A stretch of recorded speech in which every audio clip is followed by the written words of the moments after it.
Bonjour, chers frères et sœurs. Très heureux de vous retrouver pour partager ensemble la parole de Dieu et également bienvenue à ceux et celles qui sont abonnés à notre chaîne YouTube. Je vous souhaite la bienvenue, que Dieu bénisse chacun d'entre vous. Pour introduire ce temps de partage et de méditation autour de l'Écriture, je vous invite à faire une lecture avec moi dans Hébreux au chapitre 5 et au verset numéro 7. Hébreux chapitre 5, verset numéro 7. Nous lisons ceci. « C'est lui qui, dans les jours de sa chair, ayant présenté avec de grands cris et avec des larmes, des prières et des supplications à celui qui pouvait le sauver de la mort, et ayant été exaucé à cause de sa piété. » C'est lui qui, donc c'est Jésus, bien entendu, qui dans les jours de sa chair, nous dit ce texte, c'est-à-dire dans son humanité. Et dans son humanité, donc, puisqu'il est fait mention de cela ici en introduction de ce verset, eh bien, Jésus, dans son humanité, a été soumis aux conditions identiques, équivalentes aux nôtres. Il a été, nous dit l'Écriture, soumis aux mêmes tentations. Il a vécu comme un simple homme et par conséquent, il a vécu dans une condition semblable à la nôtre. Et ce texte dit que dans sa condition terrestre, dans son humanité, eh bien, Jésus a présenté avec de grands cris, donc avec une intensité particulière, et avec des larmes aussi, eh bien, des prières et des supplications à celui qui pouvait le sauver de la mort, et il a été exaucé à cause de sa piété. Je crois que ce texte tout simplement mentionne que, à cause de son humanité, et ayant été soumis ou ayant vécu dans les mêmes conditions que les nôtres, Jésus a dû pratiquer, exercer la prière et même, ce texte dit, les supplications. C'est qu'il a imploré, c'est ce que les supplications signifient, le secours de son Père. Donc dans les jours de sa chair, dans son humanité, je pense que cette précision fait mention de l'ensemble de la vie terrestre de Jésus, non pas seulement d'événements particuliers, je ne crois pas. La mort dont il souhaitait être délivré, eh bien, ce n'était pas, bien entendu, la mort de la croix, puisque Jésus était venu, j'en suis persuadé, pour cela, et il connaissait la volonté du Père dans ce domaine, mais il a présenté à son Père des prières et des supplications avec de grands cris et des larmes pour qu'il soit sauvé du séjour, tout simplement, de la mort, et il a été exaucé à cause de la piété. Donc je crois que cette réalité fait mention de l'ensemble de la vie terrestre de Jésus, peut-être particulièrement également de son œuvre à la croix. Même si l'Écriture ne le dit pas, cela peut faire également allusion à l'épisode de Gethsémanée où Jésus a prié de manière tellement intense que des grumeaux de sang se sont mis à couler sur son front. Mais je pense aussi que c'est une réalité qui a caractérisé l'ensemble de la vie terrestre de Jésus, de son humanité. La prière pour le Seigneur était le moyen pour lui de plusieurs choses. Déjà, je crois, de dépendre du Père, de dépendre de la volonté du Père, de dépendre des directives du Père. Et puis également, je le crois, de résister aux tentations qu'il a dû affronter pour ne pas y succomber et en sortir et en triompher. Alors je vous propose sur plusieurs vidéos d'aborder la vie de prière de Jésus-Christ. Je crois que c'est intéressant de considérer l'homme parfait, le Seigneur, qui, dans son humanité parfaite, revêt, bien entendu, un modèle de piété et de foi pour chacun d'entre nous. Et on pourrait intituler ces messages « Quand Jésus prie », ou la vie de prière de Jésus, quand Jésus prie, ou la vie de prière de Jésus. Et j'aimerais l'aborder de manière chronologique au travers des évangiles synodales.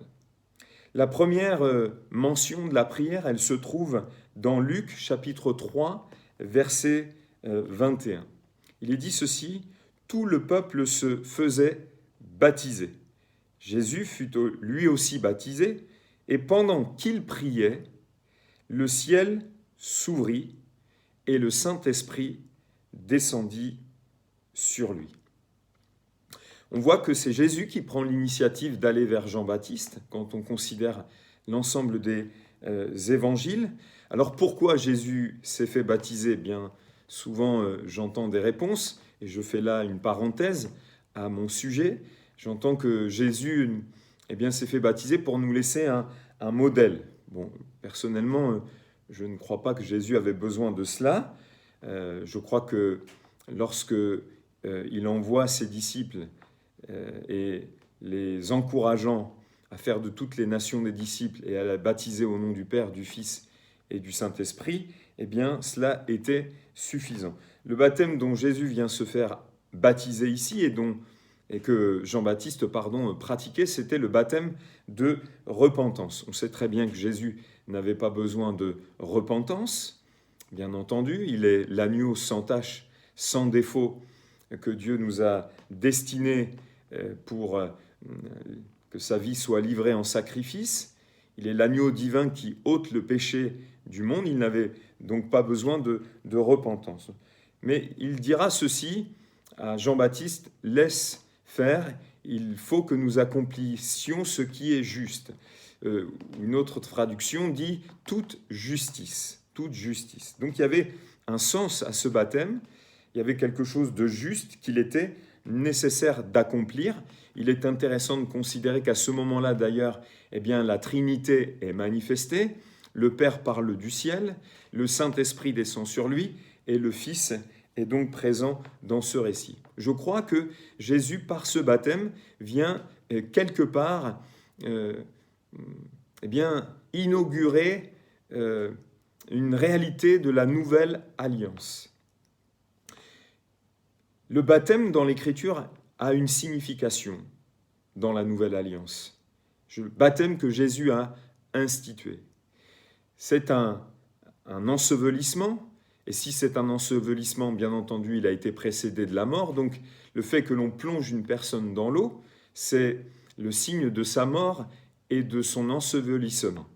Et puis, quand il ressort de l'eau, c'est le signe visible de quelque chose de spirituel qui s'est passé dans sa vie, c'est qu'il est ressuscité à une vie nouvelle, il est une nouvelle créature en Jésus-Christ. Et je crois tout simplement qu'en agissant de cette manière, Jésus annonçait une grande réalité, c'est son identification avec le pécheur, je dis bien son identification, qu'il se substituerait au pécheur, qu'il prendrait sa place et que finalement il annonçait ainsi sa mort, son ensevelissement et sa résurrection et que nous sommes ainsi justifiés, nous mourrons avec Christ et nous ressuscitons avec lui pour notre justification.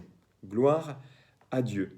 Sa mort et son ensevelissement et sa résurrection. Et la Bible dit que nous sommes morts avec lui et que nous sommes ressuscités avec lui et que lui-même est le premier qui soit ressuscité pleinement d'entre les morts et que finalement, c'est le gage de notre justification. Il est ressuscité pour notre justification. Alors, Luc est le seul à mentionner que Jésus priait alors qu'il se fait baptiser et que le Saint-Esprit descend sur lui. Et je crois que Luc poursuit un but dans son évangile, c'est de mettre en évidence l'humanité de Christ. Et donc, par le fait qu'il montre que Jésus prie, met l'accent sur son humanité, dans son humanité. Cela rejoint eh bien, le verset d'introduction que nous avons lu, eh bien, a dû prier, a exercé, pratiquer eh bien, la prière qui est un des exercices de la piété, une des disciplines, on pourrait dire, spirituelles. Donc, alors que Jésus priait, le ciel s'ouvrit et le Saint-Esprit descendit sur lui. Le Saint-Esprit est venu sur lui. Le ciel s'est ouvert. Et je crois que ça, c'est un grand encouragement pour nous qui prions avec sincérité de cœur, qui prions en élevant vers Dieu des mains pures, dit l'apôtre Paul à Timothée, sans colère ni mauvaise pensée, qui prions pour des motifs qui sont eh bien, la gloire de Dieu, eh bien, je crois qu'il est important de réaliser que lorsque nous prions pour une situation, pour quelqu'un, pour quelque chose en particulier, eh bien, le ciel est appelé à s'ouvrir et le Saint-Esprit à se manifester, le Saint-Esprit qui est l'agent véritablement des œuvres de Dieu aujourd'hui, alors que Jésus est remonté au ciel, qu'il a envoyé le Saint-Esprit. Eh bien, je crois que le Saint-Esprit est l'agent des œuvres de Dieu. Nous le voyons déjà à l'origine de la création. Et lorsque nous voyons eh bien, les œuvres du Saint-Esprit, ce que le Saint-Esprit manifeste, eh bien, qu'il est encourageant eh bien, de savoir que lorsque nous prions, le Saint-Esprit peut se manifester, le ciel quelque part s'ouvrir, même si nous croyons que le ciel est ouvert.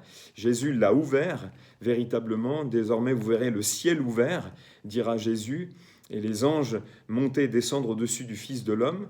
Jésus a ouvert le ciel, mais quelque part, eh bien, ce ciel ouvert, la venue du Saint-Esprit, eh bien, nous parle du fait que eh bien, lorsque nous prions, eh bien, le Saint-Esprit est capable de se manifester, de venir dans des situations, de venir conformément aux œuvres qui sont les siennes.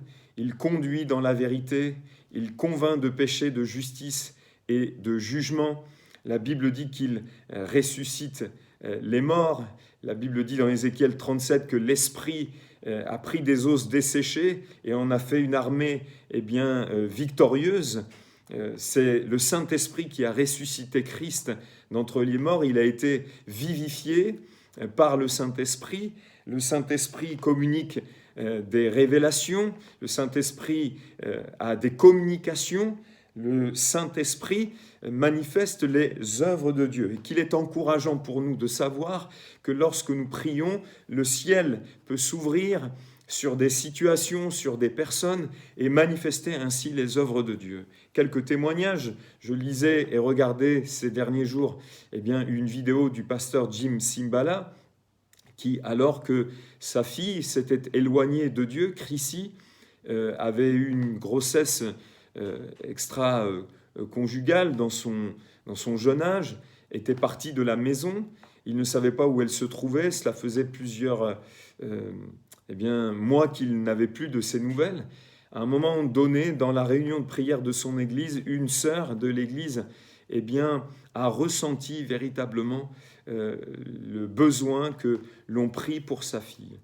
Et là, le frère a partagé ce qu'il vivait avec son épouse. Et il dit que ce soir-là, la réunion de prière de l'église est devenue comme une salle d'accouchement. Une salle d'accouchement, ce n'est pas toujours très agréable, mais pour lui, c'était comme une salle d'accouchement. Et lorsqu'il est rentré, il a dit à son épouse, c'est fini. Et elle lui a posé la question, qu'est-ce qui est fini ? Il va dire, c'est fini. Je crois que le diable a lâché sa prise. Et je crois que quelques jours plus tard, sa fille a frappé à la porte, convaincue de péché par le Saint-Esprit, et s'est mis à genoux en demandant pardon à ses parents, en s'humiliant devant Dieu. Et cette jeune fille a été complètement restaurée dans sa relation avec Dieu. Elle a dit ceci, « Papa, qui a prié pour moi à tel jour, à telle heure ?» Elle a senti vraiment que quelqu'un ou plusieurs avaient prié pour elle, et très vraisemblablement, cela était des conséquences de la réunion de prière également, qu'ils avaient vécu avec l'Église. Et donc, c'est encourageant. Je me souviens de cette maman qui, alors qu'elle faisait le ménage et qu'elle menait la vie dure avec son fils qui était parti en colonie de vacances, eh bien cette maman, le Saint-Esprit va lui dire « Arrête-toi et va prier ». Et jeûner, me semble-t-il. Et je crois que ce jour-là, donc, elle a obéi à la voix de l'Esprit. Et alors qu'elle priait et jeûnait, ce jour même, son fils, eh bien, s'est converti à la colonie de vacances, eh bien, je crois, de Gap. Oui, qu'il est encourageant de savoir que, alors que nous prions, le ciel véritablement que Jésus a ouvert, eh bien, peut pleinement se manifester. Les choses du ciel, les réalités spirituelles. Une personne peut être convaincue de péché. Un rétrograde peut revenir. Une porte qui est fermée peut s'ouvrir. Une personne peut être guérie. Un cœur peut être touché. Quelque chose de nouveau peut prendre place. Une communication de l'esprit. La Bible nous dit dans le livre des Actes au chapitre 10 que alors que Pierre est monté sur la terrasse de la maison, eh bien, il a été monté pour prier. Il a eu une vision, une communication, une révélation de l'Esprit de Dieu. Alors que nous prions, Dieu peut nous parler, Dieu peut nous diriger, nous conduire. Eh bien oui, le ciel peut s'ouvrir et l'Esprit de Dieu, eh bien, manifester les œuvres de Dieu. Amen. Gloire au Seigneur. Alors ne nous privons pas de prier. Nous ne voyons pas toujours, mais des choses, eh bien, peuvent prendre place. L'autre jour, alors que j'étais confronté à une difficulté et que je parlais en moi-même au Seigneur, en disant « Seigneur, qu'est-ce que tu attends de moi dans cette situation ?» Alors que j'étais exposé quelque part à la tentation de me mettre en colère. Et ce n'était pas une colère sainte, mais des choses qui m'irritaient. Eh bien, tout en priant, le réflexe m'est venu de prier, de dire « Seigneur, qu'est-ce que tu attends de moi ?» Et le Seigneur m'a dit clairement « Eh bien, endure, patiente, dans le sens endure. Endure ce que tu es en train de voir et d'entendre, en l'occurrence, tout en disant, bien entendu, les choses dans lesquelles tu crois et le cadre que tu souhaites mettre. » La Bible nous dit aussi que lorsque Pierre était confronté à la haine, Étienne, était confronté à la haine des religieux, eh bien, il a levé les yeux vers le ciel et on peut bien entendu penser, même si le récit ne le dit pas, qu'il a sans doute prié, même peut-être intérieurement, eh bien, alors qu'il lève les yeux vers le ciel, il est dit ceci dans Actes 7, 55, il dit « Écoutez, je vois les cieux ouverts et le Fils de l'homme debout à la droite de Dieu. » Rempli du Saint-Esprit, levant les yeux vers le ciel, regardant au ciel, il voit la gloire de Dieu et Jésus debout à la droite de Dieu. Je vois les cieux ouverts et le Fils de l'homme. Je crois que, eh bien, face à l'adversité également, face à l'opposition que nous pouvons rencontrer, eh bien, le ciel peut s'ouvrir. Nous pouvons voir des choses que les autres ne verront pas, et cela nous fortifiera, cela nous encouragera, cela nous fera du bien, sera nous élever peut-être au-dessus des coups que nous pouvons prendre quelquefois comme eh bien, Étienne allait en prendre. Je crois que la vision a précédé finalement ce qu'il allait devoir vivre, et cela l'a préparé, l'a fortifié. Et ça, je crois que c'est une autre réalité qui peut prendre place lorsque nous prions. Nous pouvons avoir des communications de l'esprit qui viennent finalement nous fortifier, des visions, des révélations, des choses de Dieu qui viennent et qui prennent place et qui finalement eh bien, nous fortifient. Le deuxième texte, c'est dans Luc chapitre 4, verset numéro 1.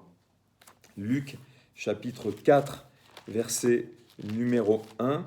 Le texte dit donc ceci, Luc 4, verset numéro 1. Jésus, rempli du Saint-Esprit, revint du Jourdain et il fut conduit par l'Esprit dans le désert, où il fut tenté par le diable pendant 40 jours. Il ne mangea rien durant ces jours-là, et après qu'ils furent écoulés, il eut faim. Le diable lui dit « Si tu es le Fils de Dieu, ordonne à cette pierre qu'elle devienne du pain. Jésus lui répondit, il est écrit, l'homme ne vivra pas de pain seulement. Amen. Ça, c'est la première des tentations que Jésus a vécues. Donc quoi il est fait mention ici? Il est fait mention de Jésus qui, au terme de 40 jours de jeûne dans le désert, où il a été conduit par l'Esprit, fut tenté par le diable. Alors je crois déjà que la première remarque que nous pouvons faire, c'est que Jésus a été conduit au désert par l'Esprit. Et je ne peux pas imaginer autre chose qu'il ait été conduit au désert, que l'Esprit l'ait conduit au désert, qu'il ait dû prendre le chemin du désert sur tout simplement un moment de prière où il a reçu une direction pour y aller, où il a reçu une direction de la part du Père pour y aller. Jésus, vous le savez au travers des évangiles, prenait le temps chaque matin de se lever très tôt, avant la lumière du jour, avant le démarrage des activités. D'ailleurs, la manne devait être ramassée avant la lumière du jour. Et Jésus s'est levé le matin pour chercher la face du Père, pour recevoir les instructions du Père. Et je crois vraiment qu'il fut conduit au désert alors qu'il était en prière. Et je suis persuadé que dans des temps de prière, dans la prière, Dieu désire nous conduire et nous diriger dans des choses particulières qui concernent notre service pour lui, dans des directions pour notre vie, dans des points vers lesquels il veut nous conduire et nous diriger. Et donc, dans ce temps de jeûne de 40 jours, je ne peux pas imaginer que Jésus n'ait pas associé la prière. D'ailleurs, je vous rappelle que le jeûne n'est qu'une conséquence de la prière. Jeûner sans prier ne sert à rien. Le temps qui est pris pour prier, n'est pas utilisé finalement pour se nourrir. C'est-à-dire qu'on prie, et comme on prie, la conséquence, c'est le jeûne. Et donc ici, le jeûne est associé plutôt la prière est associée au jeûne par voie de conséquence. Il nous faut, je crois, prendre des temps, comme Jésus, de jeûne et de prière, où nous cherchons particulièrement la face de Dieu, où nous nous isolons, comme Jésus lorsqu'il s'est rendu au désert. Il est bon, je crois, de nous isoler pour prier, jeûner, chercher la face de Dieu. Souvent, des frères et sœurs m'ont dit dans le cadre de mon ministère pastoral qu'ils priaient, ils n'avaient pas le temps de prier le matin, alors ils priaient dans la voiture. Moi, je remarque que l'enseignement de Jésus au sujet de la prière est quand même assez clair. Cela peut arriver, mais je crois qu'il est bon de prendre du temps à part, de se mettre à part, de se retirer, de s'isoler, d'avoir non seulement des temps de prière, peut-être pas forcément auxquels on associe le jeûne, mais d'avoir des temps de prière, mais où nous sommes isolés, où nous nous retirons, où nous nous mettons à part quelque part. Je crois que la chambre dont Jésus parle concernant l'enseignement de la prière dominicale, c'est le lieu le plus reculé, le plus secret en fait. Et d'ailleurs, il dit bien que ce lieu, c'est le lieu secret. Amen. Mais il nous faut avoir des temps vraiment d'isolement où nous nous isolons, comme Jésus l'a fait. Et ça me rappelle l'histoire de l'apôtre Paul qui, dès qu'il eut une révélation du Fils, dès que Dieu lui ait révélé le Fils, la Bible dit qu'il n'a consulté ni la chair ni le sang, il n'est pas monté à Jérusalem, et il est allé en Arabie. Et en Arabie, ce n'était pas le Dubaï d'aujourd'hui. En Arabie, je peux vous dire que c'était le lieu désert à ce moment-là. Vraiment. Et je crois que l'apôtre Paul a pris un temps d'isolement. Pendant 3 années, nous dit le texte de l'épître de Paul aux Galates. Un temps d'isolement où il s'est isolé, où pendant ce temps, je crois, il a prié, cherché la face de Dieu, reçu une pleine révélation de l'évangile qu'il devait prêcher aux païens, et peut-être que même il a reçu cette direction de la part même de Dieu. Ces temps, je crois, que nous mettons à part, où nous nous isolons, où nous nous associons à la prière, eh bien, le jeûne sont propices, vraiment, sont un investissement véritablement, tant pour notre marche avec Dieu que pour notre service pour lui. Mais je crois qu'il nous aidera aussi, comme le texte le montre, à savoir, eh bien, nous fortifier pour pouvoir discerner eh bien, les pièges de l'ennemi et de pouvoir en sortir vainqueur. La première chose que le diable a fait en sortant de ce temps de jeûne et de prière de 40 jours dans le désert, eh bien, c'est qu'il a tenté Jésus. Et je crois que ces temps, comme nous le montre la vie du Seigneur, sont propices à nous fortifier davantage, à nous fortifier dans le Seigneur, afin de pouvoir résister aux tentations, d'en sortir vainqueur. Je crois qu'il y a des tentations qui sont finalement déterminantes pour le cours de notre vie et orienteront, si nous en sortons vainqueurs, le cours de celle-ci et notre service pour Dieu. Et enfin, dernière mention de la prière concernant Jésus, dans Marc chapitre 1, verset 35. Vers le matin, pendant qu'il faisait encore nuit, il se leva pour aller dans un lieu désert, où il pria.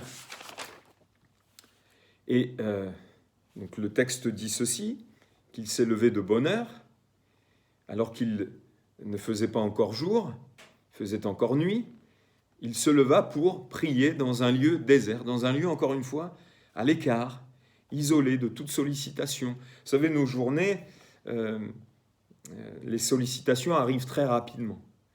Et avant qu'il y ait toute forme de sollicitation, Jésus s'est mis à l'écart pour prier. Quand on considère dans ce même évangile les versets précédents, on s'aperçoit que la journée précédente du Seigneur a été une journée de sollicitation très importante et où il a très vraisemblablement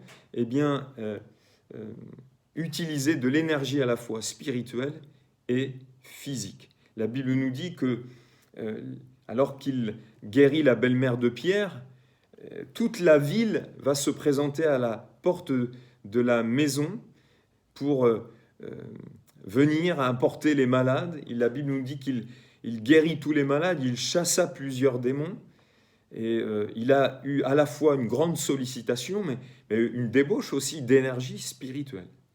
Mais malgré cela, après un temps de repos, car le repos est nécessaire et réparateur pour le corps et pour notre santé physique, eh bien, il s'est levé et il a prié.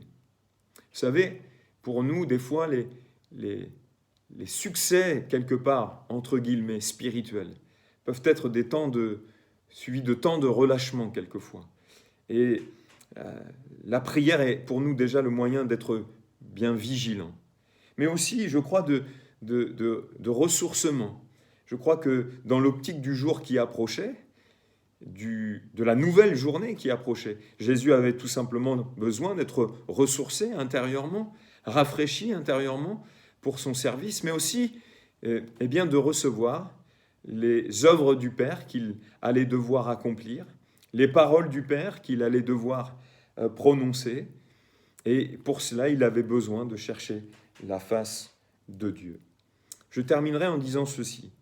Malgré toutes les sollicitations qui étaient les siennes, malgré tous les besoins qui pouvaient se présenter à lui, malgré toutes les activités qui étaient les siennes, eh bien, Jésus a su prendre le temps de s'isoler et de prier avant toute chose.